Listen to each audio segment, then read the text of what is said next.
రైతు బంధు పడే మీకు? పల్లె ఇంకా పర్లేదు పల్లె సార్ ఇంకా పల్లె. నిన్న వేసిండేమో రేవంత్ రెడ్డి. నేను వేసిండు అన్నాడు కానీ ఇంకా అసలు మెసేజ్ లేవు, అసలు పైసలు లేవు, రాలే. ఇంతకుముందు వచ్చినప్పుడు వచ్చిన రైతు బంధు? ఇంతకుముందు కేసీఆర్ ఉన్నప్పుడు పంటకు 5 ఎకరాలు 6 ఎకరాలకు మాకు పడ్డది. కానీ రేవంత్ రెడ్డి వచ్చిన కానీ ఒక్కొక్క ఎకరానికి పడ్డాయి, మళ్ళీ ఒకసారి ఒక్కొక్క ఎకరానికి పడ్డాయి. అంత తప్ప ఇక మళ్ళీ ఇంతవరకు రాలేదు. నిన్న వేసిండు కదా రాలేదు, చెప్పిండు నిన్న మీటింగ్ పెట్టి చెప్పిండు. వేసిండు కదా మరి నిన్న చెప్పిండు వ్యవసాయ శాఖ మంత్రి మీటింగ్ పెట్టి చెప్పి వేస్తాను అకౌంట్లో పడతాయి. 9 కోట్లు తెచ్చినాను కదా, 9 లేవు 10 లేవు, అసలు అకౌంట్లో డబ్బులే లేవు అసలు మాకు. అసలు మెసేజ్ చూసుకుంటాను ఇగొత్తాయి ఆగొత్తాయి అని చెప్పారు. పొద్దుట నుంచి నేను ఇప్పటిదాకా చూసినా అసలు డబ్బులే లేవు. వాళ్ళ విడతల వారిగా ఇస్తారట రైతు బంధు. విడతల వారిగా ఇస్తే ఏం లాభం? అది సరిపోకుండా ఏం లాభం? ఒకసారి పెడితే అది దానికి ఒక కూలీలకో లేకుండా ట్రాక్టర్కో ఇస్తాం కానీ అయితే అటు అటు ఇటు ఇటు మీటింగ్ విన్నా మీటింగ్ విన్నా. నేను యూట్యూబ్లో వస్తాను కదా ఎప్పటికప్పుడు ఇన్ని పైసలు పడ్డాయని చూసుకుంటాను అజ్జే బట్టి. అది ఆశ తట్టింది ఇక వస్తాయి ఆగొస్తాయి ఇక రావు అగ రావు చూసి ఇప్పటిదాకా చూసుకుంటాను. ఇంతవరకు డబ్బులు రాలేదు. ఎన్ని ఎకరాలు ఉన్నాయి నీకు? నాకు 7 ఎకరాలు ఉన్నాయి. 7 ఎకరాలు ఉన్నాయి. 2 ఎకరాల వరకు వేస్తా అని చెప్పి మా భార్య పేరు మీద 2 ఎకరాలు ఉన్నది, నా పేరు మీద 5 ఎకరాలు. అయితే మా భార్య పేరు మీద పడేది మొదగాలు ఒక్కొక్క ఎకరాన్ని. ఆమె పేరు మీద లేవు, నా పేరు మీద లేవు. ఇప్పుడు రైతు బంధు రావట్లేదు, యూరియా బస్తా దొరకట్లేదు. మీకు వ్యవసాయం చేయబుద్ధి అవుతుందా మీకు? వ్యవసాయం అంటే ఆయన గురించి ఎవరైనా ఆశపడుతున్నా కానీ ఆయనే చెప్పిండు ఆశలు. కేసీఆర్ ఏంటంటే రైతులకు కష్టాలు చూసి ఆయన అన్ని చూసే రైతు బంధు అని రైతు బీమా అని పెట్టి మంచిగా చేసిండు. కానీ వ్యవసాయం ముందుకు సాగింది. కానీ ఇప్పుడు అంతా ఎడమట ఉన్నది. ఈ రైతు బంధు రాక అది రాక ఆశపడుతున్నాం కానీ ఆశలు కూడా ఆయనకు కూడా ఆశపడే అవసరం లేదు. ఇక రేవంత్ రెడ్డి ఆశ వచ్చింది మాకు. ఏమన్నాడా మీకు ఎలక్షన్ ముందు? ఏమన్నాడు? ఎలక్షన్ల ముందు కేసీఆర్ 3 పంటలకి ఇవ్వాలి కానీ నేను 3 పంటలకి ఇస్తా, కేసీఆర్ 2 పంటలకి ఇస్తాడు, నేను 15,000 ఇస్తే ఎకరానా ఇది ఒకటి చూడండి, నేను ఒక గెలిచిన తెల్లారే మీరు రైతులను బాగు చేస్తా అని చెప్పి. ఇప్పుడు ఏమున్నది? ఏం లేదు. మళ్ళీ వెనకటి తాత చెప్పొద్దండి నువ్వు. మళ్ళీ వెనకటి ఎట్లున్నదో మళ్ళీ అట్లే ఉన్నది. వెనకటి మన ప్రభుత్వం రేవంత్ రాజశేఖర్ రెడ్డి అంటే కొంత కరెంట్ వల్ల కొంచెం న్యాయం చేసిండే. కానీ కేసీఆర్ వల్ల కూడా కొంచెం మాకు రైతులకు ఆయన వల్లనే చాలా న్యాయం జరిగింది. యాసింగి వానకాలం పుల్లు పంటలు పడతాయి ఆయన వచ్చిన. కానీ కేసీఆర్ ఏమో రైతులను ముంచేసిండు, రైతు మొత్తం అప్పులు చేసిండు. అరుంధతి సినిమాలో మనం చూసిన అరుంధతి సినిమా చూసిన దాంట్లో పశుపతుడు ఉంటాడు కదా, దాన్ని బంధించినట్టు బంధించిగా పిట్టల ద్వారా ఏం చేస్తాడు మరి? పిట్టల ద్వారా అబద్ధం ఆడి పిట్టను కొట్టకున్న పిట్టల ద్వారా ఏం చేస్తాడు? అబద్ధాలు ఆడి ఎన్నో కథలు చేసి. కానీ వీళ్ళు మాటలతో అనగానే చేతులు ఉండాలి కదా. పుండకూరుడు ఏదో ఒకటి చెప్తాడు. పుండకూరుడు బేత దాచినాక ఆట ఆడితే ఏమంటాడు? ఆడితే కూడా తాకలేదని కూడా వెళ్ళి అంటాడు. దానికి మనం ఏం చేస్తాం అంటాడు. ముఖ్యమంత్రి అయ్యాడు, ఏదో నేను చేస్తానా పోతానా ఎన్నో ఆశలు పడ్డాను. ఆ ముఖ్యమంత్రి 5 ఏళ్ళు చాలదా నాకు? ఆశ చాలు నాకు చేసిన కాడికి, ఇంకేమున్నది నాకు అదొక ధైర్యం చాలదా అంటాడు. ఇక పోయి ఏం చేస్తాడు ఆయన? మోడీకి ఎదురుగా మాట్లాడుతాండే ఏదో అయింది పోయింది ఏదో కాదు. మోడీకి పోయి మాట్లాడుకొని మనసులు తెచ్చుకోవాలి. కానీ మోడీ ఎంత అది ఎంత ఇది ఎంత సచిన పాము కాడిపోతే ఎలా ఉన్నది? సచిన పాము కాడిపోతే అక్కడ పదవి ఉన్నది, ఆడికి పోవాలి, పనుసులు తేవాలి. కేసీఆర్ తెచ్చిండు కోట్ల పనులు, రోడ్లు, సీసీ రోడ్లు, ఈ రోడ్లు ఆ రోడ్లు అని ఇల్లు అని ప్రతి ఒక్కటి చేసిండే. చేసి కానీ ఆయన మంచిగా ఉంటాడు. ఆయనకి జనమాగం అయిపోయింది. ఇప్పుడు ఆయన మంచిగా ఉంటాడు ఓడిపోయినప్పుడు. అదేం లేదు. వాళ్ళు వస్తాడు ఆయన కేసీఆర్ మళ్ళీ ఫుల్ వస్తాడు. దయాకర్ రావు మళ్ళీ మంత్రి అవుతాడు. దయాకర్ రావు గెలుతాడు, ఇక్కడ కేసీఆర్ గెలుతాడు. మళ్ళీ ప్రభుత్వం ఈసారి ఏంటంటే కొంచెం ఆ లీడర్లు చేయబట్టి కొంచెం ఆగం అయిపోయింది. కానీ ఇప్పుడు ఏందో తడాకెందో చూస్తాడు కేసీఆర్. మనిషి కనుక ఎంక్వైరీ పెట్టి ఏం నడుస్తుంది ఊళ్ళల్లో, ప్రతిరోజు ఏం జరుగుతుందని కూడా మొత్తం ఎంక్వైరీ తీసుకుని పనిచేస్తుంది. కొంచెం లీడర్లు చేయబట్టి కొంచెం ప్రాబ్లం కేసీఆర్కు. ఆయన గాంధీ పెట్టుకుంటారు కనీసానికి నోట్ల మీద గాంధీ ఇట్లా పెట్టినా ఈయన కూడా ఒక ఏదన్నా ప్రత్యేక ఉపాయం చేసి ఆయనను కూడా ఎప్పటికీ యాద చేసుకుంటాడు చేస్తారు చనిపోయినా కూడా. మీరేమో ఇట్లా అంటారు. రేవంత్ రెడ్డి ఏమంటున్నారంటే బీఆర్ఎస్ గద్దెని కూలుస్తా, కేసీఆర్ రాకుండా కూర్తాడు. అది మా పార్టీ వాళ్ళు కూడా మీ తెలుగుదేశంలో నుంచి మా ఉన్నప్పుడు దండపల్లి మాట్లాడి ఆయన కూడా మా పార్టీ. అప్పుడు ఏదంటే కాంగ్రెస్లో పోయిన అబద్ధాలు ఆడి కథలు చేసిన పార్టీ. మరి తల్లి రొమ్ము కుతుడు ఇది అంత కరెక్ట్ కాదు. ఏంటంటే చెప్పాలి నేను ముఖ్యమంత్రిని అయినా ఈ రైతులకు న్యాయం చేస్తాను. కానీ కాంగ్రెస్ ఇంగ్లీషు అని మాట్లాడాను, అడ్డగోలు మాట్లాడితే ఎవరు పట్టించుకుంటారు? ఇవ్వాలి అంత తెలివికాళ్ళు ఇవ్వలేరు. ఇవ్వాలి తెలివికాళ్ళు ఇవ్వలేరు. ఆయన చెప్పింది ఎవరు పట్టించుకోడు. కాకుంటే ఆశపడ్డారు. 2 లక్షలు మాఫీ చేస్తాము, తులం బంగారం ఇస్తాము, ఇది చేస్తా అది చేస్తా అనరికి ఆశపడ్డారు. 4,000 ఇస్తానికి పాపం ముసలు లాగమైపోయాయి. సరే 4,000 ఇవ్వకుండా మనం రాష్ట్రం బడ్జెట్ ఉన్న కాడికి కానీ ఆశలు చెప్తే ఇప్పటికైనా చెప్పు. అయితే ఇప్పుడు ఈ కాలం లేదు, నీళ్ళు లేకుంటే ఇప్పుడు నీ సంగతి ఏందో చూస్తారు రైతులకి. ఇప్పుడు ఉన్నది కథ అయినది, కాలం లేదు కదా, నీళ్ళు రైతులు నీళ్ళు కాబట్టి నీ కథ ఏందో చెప్తాడు. నిన్న మీటింగ్లో అంటుండు మాట ఇస్తే నేను తప్పనని చెప్తున్నాడు. మీకు ఎన్నో మాటలు చెప్పాడు, ఎన్నో మాటలు చెప్పిండు, దేవుళ్ళ మీద ఒట్టి వేసిండు, అది వేసిండు ఇది వేసిండు. హరీష్ రావు కూడా రాజీనామా చేస్తాను అన్నాడు, రాసి చూసుకుందాం అన్నాడు. అయినా కూడా ఈయన నుంచి కాని పని పిట్టల ద్వారా మాట్లాడినట్టు మాట్లాడద్దు. ఇప్పటికైనా బుద్ధి తెచ్చుకొని రేవంత్ రెడ్డి గారు రైతులకు న్యాయం చేసేటట్టు కాకుండా 1000 ఎకరాలు ఉన్నోకి వేసిండు అన్నాడు. నువ్వు అట్లన్నా కనీసానికి పేద రైతులకు 5 ఎకరాల దానికన్నా ఎత్తలేవుగా, నువ్వు 5 ఎకరాలన్నా చూపించాలిగా. ఏది పట్టాలు నీకు భూములు సర్వే చేసి నీకు భూములు సరి చేస్తానన్నాడు. ఏది భూములు ఎవరి భూములు వానికే కొట్టుకుంటాను. ఇంకా ఉన్నాయన్న కేసీఆర్ అన్న ఇంటికి బుక్ తెచ్చి అన్ని ఏర్పాటు చేసిండు. ఆ కేసీఆర్ రాకముందుకు ఈ సర్వే నెంబర్ ఎవరికో తెలియకపోయేది, భూముల మీద అవగాహన లేదు అసలు. ఎవడో ఎక్కించుకునేది, ఎవడో పోయేది, వాడు లోన్ తెచ్చుకున్నది. కేసీఆర్ వచ్చిన కానీ ఎవరి భూమి వాళ్ళకి ఎక్కింది, చక్కదనంగా లోన్లు తెచ్చుకొని ఎవరి భూమి గట్టి తెలుస్తుంది. ఇప్పుడు అంతా ఇది నేను చేసినా వచ్చి గద్దె ఎక్కినా ఆయన ముంచిండు. ఏం ముంచిండు ఆయన? మీకు రైతు బంధు వచ్చిన మన రుణమాఫీ అయిందా? మీకు రుణమాఫీ కాలే, అసలు రూపాయి కాలే. నిన్న చెప్తాను కేసీఆర్ 1,00,000 రూపాయలు 3 విడతలు అంటే విడతల వారికి రుణమాఫీ చేస్తా అని చెప్పిండు, చేయలేదు. నేను ఒకటేసారి కేసీఆర్ 4 విడతలు కొన్ని చేసిండు, తర్వాత మళ్ళీసారికి లక్ష చేసిండు. కానీ అందరికి కాలే, ఆయన చేసినా కూడా కొంత పొరపాటు జరిగినాయి. ఈయన మాత్రం ఎవరికో ఒకరికి 50,000 70,000 60,000 ఉన్నప్పుడు మాఫీ చేసిండు. తదిమూలు అంతే వెళ్ళగలమన్నాడు. నేను కూడా బ్యాంకులో చూస్తే ఆ మడుగు బ్యాంకు పోయి నన్ను పిలిపించి మళ్ళీ రిన్యూవల్ చేయించుకున్నారు. ఏం సార్ ఇట్లా సంగతి? ఆయన చెప్పింది ఏమన్నది, ఆయన చెప్తాడు. ప్రజల నాయకుడు ఆయన ఉన్న గవర్నమెంట్ ఆయన ఇవాళ ఉండి రేపు పోయేటాడు. వీళ్ళు కట్టుడు అంటే పోయి రిన్యూవల్ చేసుకొచ్చిన మాట అంతా ఉల్టా మాటలే.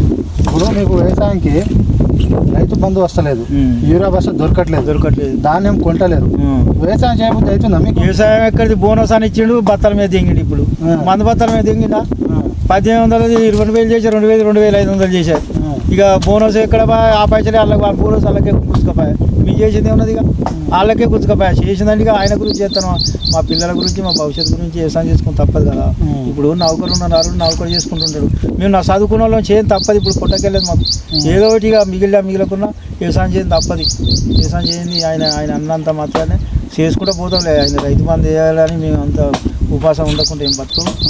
అది ఏందో ఇంకొక సంవత్సరం ఉంటుంది. 2018, 19, 16, 17, 18 ఓట్లు. ఆ ఓట్లు అయిపోయినాక ఇక ఈసారి కేసీఆర్ వస్తాడు. కేసీఆర్ వచ్చినాకనే మళ్ళీ రైతులు మళ్ళీ ఆయనతో బాగుపడతారు. ఈ రోజుల్లో భూమి లెక్క చేయకపోయేది. అట్లా ఆడి పిల్లగాడు పెళ్లి చేసుకుంటే ఇప్పుడు భూమి రాసి అంటాడు కేసీఆర్ చేయబట్టి. లక్షల డిమాండ్ పెరిగింది.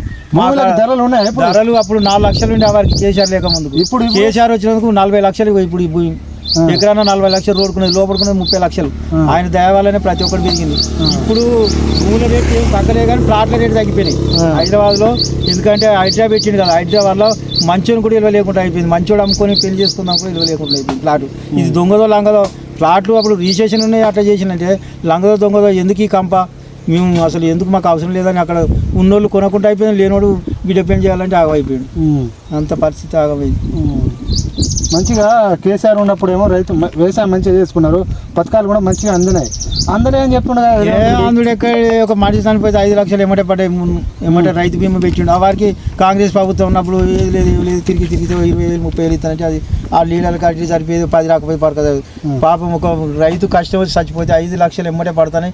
ఆ 5 లక్షలు పడగానే ఇంత అప్ప తీర్చుకుంటుంది ఆ భార్య. ఇంత మంచిగా కష్టం చేసుకొని బతుంది. ఆయన దీపం పెట్టుకొని బతకాలి. కానీ ఈ కేసీఆర్ మీద గుడ్డకాలు చేసుడు ఎందుకు? ఆయన అవసరం లేదు. అంత ఆయన ప్రభుత్వాన్ని చేయగా ఊరికే కేసీఆర్ గుద్దమ్ముడు పడు, కేసీఆర్ ఎమ్మడి పడు. మంచి చేసిన ఎమ్మడి పడితే ఇంకిత నీకు పాపం తాకుతుంది. అనవసరంగా నువ్వు మళ్ళీ ఎమ్మెల్యే కూడా గెలవు, ముఖ్యమంత్రి కానీ ఎమ్మెల్యేకు అసెంబ్లీ పోరాదు. మళ్ళీ గెలిచి ఎమ్మెల్యేకు నువ్వు ముఖ్యమంత్రి అట్లా పోయి వచ్చేసరి 10 ఏళ్ళు చెప్తున్నాను. అసెంబ్లీ పోయి మాట్లాడు, ఎమ్మెల్యే గెలిచి ఎమ్మెల్యే కూడా గెలిచాడు. అసెంబ్లీలో కేసీఆర్ అన్న గెలిచిపోతాడు కానీ ఆయన గెలవకుండా అసెంబ్లీ పోడు. అది మాత్రం గ్యారెంటీ. ఆయన అసలు అసెంబ్లీ పోయి మాట్లాడడానికి కూడా అయిపోతుంది. గట్టిగా అనుకుంటారు ఊర్లలో మొత్తం అదే సర్వే అనుకుంటాను. మొత్తం అదే జనం ఏంటంటే చూస్తారు. ఇక కొంచెం ప్రభు నాకు ఇల్లు పెడతాడో వీడు, నాకు అది పెడతాడో వీడు, నాకు అది పెడతాడో అని ఆశ చూస్తారు. మళ్ళీ పెక్కున్నదంటే ఇక అక్కడ పడతారు 2 రోజులు అయితే వాళ్ళు అంతా ఆగమనం చేసి. కేసీఆర్ ఏమో ఫామ్ హౌస్కే పరిమితం అయిపోయాడు. వాళ్ళ కొడుకులు ఏమో అంటే పిల్ల దయాలనేమో ఊరిపైన వదిలేసాడు అని చెప్తున్నాడు. ఇలాంటి మాటలు మాట్లాడొచ్చారు. రేవంత్ రెడ్డి మాట్లాడతాడు. ఉద్యమం చేసేవాడు ఆగడు. ఉద్యమం చేసాడు, అన్నలలో పోయినాడు, అడవిలో పోయి మళ్ళీ పోయి జనానికి సేవ చేయడానికే పోతాడు. వీళ్ళు కూడా ఇంట్లో పండడానికి కాదు, నేను ఏదో పెడతానికి వచ్చినా బిడ్డ మీరు కానివ్వండి, మీరు పర్యటన చేయండి, మీరు ఉన్నంత వరకు పోరాటం చేయండి. కేటీఆర్ గారు, హరీష్ రావు గారు, మీరు అందరు కేసు మరి పోరాటం చేసుకుంటే జనానికి సేవ చేసుకుంటా మీరు ప్రతిపక్షం మాట్లాడండి, లేకుంటే సత్యపాపం అన్నాడు పడ్డాడు. ఇంకా ఆయన లేవడు. మీరు పోరాటం చేస్తేనే ఇంకా జనం కొంచెం అదవుతుంది. మనం 2018లో మళ్ళీ వాళ్ళ సంగతి ఎందుకు చూద్దాం. ఏం కాదు, జనం మనలోకి ఉన్నారు, ఏం భయపడకండి, మనం చనిపోయే వరకు పోరాటం చేద్దామని కేసీఆర్ తలుచుకున్నాం. నీ ఎమ్మెల్యే వారు ఇక్కడ? మా ఎమ్మెల్యే అంటే యశ్వంత్ రెడ్డి. ఇప్పుడు ఎమ్మెల్యే దయాకరావు చేసిన యశ్వంత్ రెడ్డి ఏంటంటే అప్పుడు అమెరికా నుంచి వచ్చింది కదా ఝాన్సీ రెడ్డి. నేను కోట్లు తెచ్చి పెడతాను మీకు, గవర్నమెంట్ డాలర్లు కోట్లు ఉన్నాయి అమెరికాలో.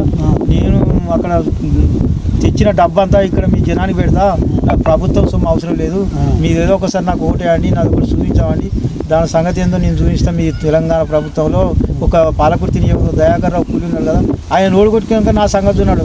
పులి కాదు, పిల్లి కన్నా అర్థమని అయిపోయింది. కనీసానికి ఒక రోడ్డు, కనీసానికి ఒక ఇది అది ఏం లేదు. ఇక 3 సంవత్సరాలు నేను ఏమైనా పనులు చేసిన ఏం పనులు కానీ మా కాడ మాత్రం కాకుంటే మా కృష్ణ చెప్పి 5 కిలోమీటర్లు వచ్చినాయి, అంత తప్ప ఏ లేదు. ఆమె చేసింది ఏం లేదు, ఏం లేదు. వచ్చిందా ఇటు? అప్పుడప్పుడు ఎప్పుడో గెలిచినప్పుడు 2 సంవత్సరాల కింద వచ్చింది. ఇక వస్తలేదు, సచ్చినా వస్తలేదు, బతికినా వస్తలేదు అని. మళ్ళీ గెలుస్తుందటగా మళ్ళీ గెలుస్తుంది అంటే ఆమె అనుకుంటాను ఓగానాలు అత్త కూడలే పూచి పడతాండి. ఇక అత్త కూడలే నేనంటే నువ్వు అత్త కూర్చోాలంటే అత్తని ఎట్లా అని వాళ్ళిద్దరు సందర్లో పంచాయి పడుతుంది. ఇంకా గెలిచలేదు. ఇంకా దయాకర్ ఇంకోసారి జీవితంలో అసలు గెలవాడు, నేనే గెలుస్తాను. దయాకర్ రావు సారు ఈసారి గెలవకుంటే ఇక ఆయన అసలు రాజకీయం సన్యాసం తీసుకుంటాడు, ఇంటనే పంటాడు. ఆయన వేస్ట్ బతుకు, అసలు జనందే వేస్ట్ బతుకు, ఆయనది కాదు అసలు. దయాకర్ రావు గెలవకుంటే ఓటర్దే వేస్ట్ బతుకు. అంతే, ఏం కాని పని పగటి కాలాలు కట్టాలి. కానీ వాళ్ళు పగటి కాలాలు కట్టాలి. గెలుస్తాడు మళ్ళీ దయాకర్? తప్పకుండా గెలుస్తాడు దయాకర్ రావు, తప్పకుండా దయాకర్ రావు గెలుస్తాడు. మళ్ళీ తెలంగాణ మళ్ళీ అప్పుడు ఎట్లా జరిగిందో అట్లా కంటే ఎక్కువ చేస్తారు ఇప్పుడు, ఎందుకంటే తెలిసి వచ్చింది వాళ్ళకు. ఏంటంటే కింది లీడర్లు మంచి చేస్తాను అనుకున్నారు, కానీ లీడర్లు ఏం చేసినట్టే మనలో జనం కదా అనుకున్నారు. లీడర్లు కూడా గెలుస్తామని పక్కేసుకొని పన్నారు వీళ్ళు. జనం కొంచెం తీర్పు ఒకసారి మార్పు అని చూసింది, కానీ ఆ మార్పు సంగతి ఏందో ఆ పడ్డది, ఇక కథ అయిపోయింది. ఇప్పుడు నిన్న అంటే ఇక 15 రోజులు అంటే నెల 2 నెలలు అవుతుంది. చంద్రబాబు ఏమో తెలంగాణకు వచ్చి ఇష్టం వచ్చినట్టు మాట్లాడుతాడు, ఈడ వచ్చి పార్టీ పెడతాడట, గెలుస్తాడట. చంద్రబాబు గెలుచుడు కాదు, పవన్ కళ్యాణ్ ఇటు నూకుతాడు. అక్కడ ఉమ్మడి చేసింది కదా, అక్కడ చేసి ఇక్కడ పవన్ కళ్యాణ్ ముందుగా పోయి నేను వెనుకొస్తాను. కానీ అనవసరంగా చంద్రబాబు నాయుడు మన తెలంగాణకు వచ్చాడు, అది కరెక్ట్ కాదు. ఆయన ఇంత ఆగమవుతాడు, అప్పుడు ఎట్లా ఓడిపోయాడు, ఇంకా అంతకంటే చంద్రబాబు నాయుడు ఓడిపోతాడు. చంద్రబాబు నాయుడు మాకు ప్రేమ, కానీ తెలంగాణ మీదకి వచ్చి ఏదో వచ్చి మళ్ళీ అబండాలు చేసుడు, ఏదో ఆంధ్రలో చేసుకొని బతక. తెలంగాణలో ఏమున్నది ఆయనకు? పవన్ కళ్యాణ్ ఇక్కడనే అక్కడనే నడిచి అరే అక్కడ అక్కడ అభివృద్ధి చేసుకో, తెలంగాణకు వచ్చి పెత్తానంది కూడా ఏందే మళ్ళీ గుంజుకొని తిన్నాం చూస్తాను. మళ్ళీ తెలంగాణ ఏమైనా బాగు చేసిందని మొత్తం ఆంధ్రే బాగు చేసి, అప్పుడు ఆంధ్రాలోనే బాగు చేసి తెలంగాణలో వెనుకబడి చేస్తే కేసీఆర్ ఆలోచించే కేసీఆర్ తెలంగాణను అభివృద్ధి చేసిండు. మళ్ళీ వచ్చి మీరు ఏదో చేస్తానంటే మీ పిట్టకథలు ఎవరు నమ్ముతాడు? మిమ్మల్ని నమ్మరు. మిమ్మల్ని కేసీఆర్ని కూడా ఓడగొడతాను. కేసీఆర్ను ఓడగొట్టడానికి మోడీ నుంచి కూడా కాదు, నేను చెప్తాను ఇక రాహుల్ గాంధీ కానీ ఎవరి నుంచి కూడా కాదు, కేసీఆర్ మళ్ళీసారి ఓడగొట్టడానికి చూడు నువ్వు. మరిగా ఒక తడకెందుకు చూపిస్తాం. తెలంగాణలో అభివృద్ధి చేసిందే కేసీఆర్, తెలుగు నేర్పిందే కేసీఆర్. ప్రతి రైతుకైనా ప్రతి ఒక్క విద్యార్థికైనా, పాపం విద్యార్థులు కూడా మస్తు కష్టం చేసి పోయినసారి, కానీ రేవంత్ రెడ్డి మాటలు మాట్లాడి విద్యార్థులు కూడా కొంచెం ఈసారి చూద్దాం అనుకున్నారు. కానీ ఈసారి విద్యార్థులు కూడా ఆయన తోక కాదు ఈక కూడా గెలవరు. అనవసరంగా వాళ్ళు సపోర్ట్ చేయక మళ్ళీ తట్టపుట్ట చదువుకొని వెళ్ళిపోవాల్సిందే. కేసీఆర్ వల్ల మీకు తెలివి వచ్చిందని చెప్తారు. కేసీఆర్ రాకముందు అంటే మన తెలంగాణ ఏర్పడక ముందు పరిస్థితి ఎట్లా ఉండే రైతులు? తెలంగాణ ఏర్పడ ముందుకు ఏమున్నది? మేము ముఖ్యమంత్రి ఆంధ్ర ఆయన ఉండే, ఆయన ఏమున్నది ఆంధ్ర నుంచి ఆంధ్రలోకి సాయం చేసిండు. తెలంగాణలో ఏమున్నది? మేము చేసుకునే బతుకులు ఇచ్చినే పోయినాం. మాకు తెలంగాణలో కనీసం భూమి రేట్లు లేవు, ఏది లేవు, నీళ్లు లేక నిప్పులు లేక వాళ్ళు ఆంధ్రాలో ఒక్కొక్కరికి ఇట్లా కాలు తిప్పితే అప్పుడు మన కేసీఆర్ వచ్చినాక ఎట్లా పడుతున్నాయో వాళ్ళకి అట్లా పారేది. కేసీఆర్ అక్కడ పోయి ఆంధ్రాలో చూసిండు కదా, అమ్మ ఇంత అదే మీకు మా నీళ్లు మా కొనపోయి అజ్జెత్తాలని. ఆ ఆంధ్ర సంగతి ఏందో తెలంగాణలో చూపించిండు కేసీఆర్, ఆంధ్రాలో సంగతి ఏందని. అప్పుడు తెలంగాణ మరి మీ ఏర్పడుతున్నప్పుడు మాకు వద్దాని ఎందుకంటారు ఆంధ్రాలు? వాళ్ళు కూడా మాకు ఏర్పడతామంటారు, కానీ మాకు వద్దు పొత్తే ఉండాలని వాళ్ళకే అవసరం. ఏర్పడాలి కానీ వాళ్ళు ఉద్యమే చేస్తారు, మా ఆంధ్ర మాకు కావాలని. వాళ్ళకే అవసరం ఏర్పడుతున్నప్పుడు పడక. అంటే నీకు అవరక అంటే చంద్రబాబు నాయుడు పవన్ కళ్యాణ్ ఏదో కూటమి అయ్యి అక్కడ గెలిచినాం, ఇక్కడ కూడా కూటమి అయ్యి మళ్ళీ రేవంత్ రెడ్డిని కలుసుకొని వాణ్యవి నీ సీట్లు వస్తే మళ్ళీ కలిసి ముఖ్యమంత్రి అవుతామని ప్లాన్ అవుతాం. ఆ ప్లాన్ తగ్గట్టు రైతులు అందరూ తలుచుకున్నాం. మాకు తెలిసిపోయింది ఆల్రెడీ, మాకు తెలిసిపోయింది. నీ కూటమి సంగతి అక్కడ కూటమి చెప్పినావు కదా, ఇక్కడ కూడా కూటమి ఇది చేసి కేసీఆర్ మరి రాకుండా చెప్తాను కదా. ఆ సంగతి ఏందో కూడా అర్థం చేసుకున్నాం అందరం అనుకుంటాను మేము. బావి కాడ కూకోనో పొలం కాడ కూకోనో ట్రాక్టర్తో దున్నుకుంటానో మీ డ్రామాలని ఏందో మాకు అర్థమైంది. మేము ఫోన్లో మీరు న్యూస్ చూసుకొని న్యూస్ చూసుకొని కూకొని అన్నీ అనుకుంటాను. భలే డ్రామాలు చేస్తాను రా పవన్ కళ్యాణ్ వచ్చి. ఈ అమ్మ కూటమి అక్కడ వేసి గెలిపించిండు, ఇక్కడికి వచ్చి కూటమితో మళ్ళీ ఇక్కడికి వెళ్తాను చూస్తాను. నీ సంగతి ఏందో నీకు ఓటుతో దెబ్బకూడదు అని చేతులు కాదు ఓటుతో దెబ్బకూడదు చూస్తాను. అప్పుడు పవన్ కళ్యాణ్ ఇక్కడ వచ్చి రాజకీయం చేద్దామంటే కేసీఆర్ ఒక మాట అన్నాడు,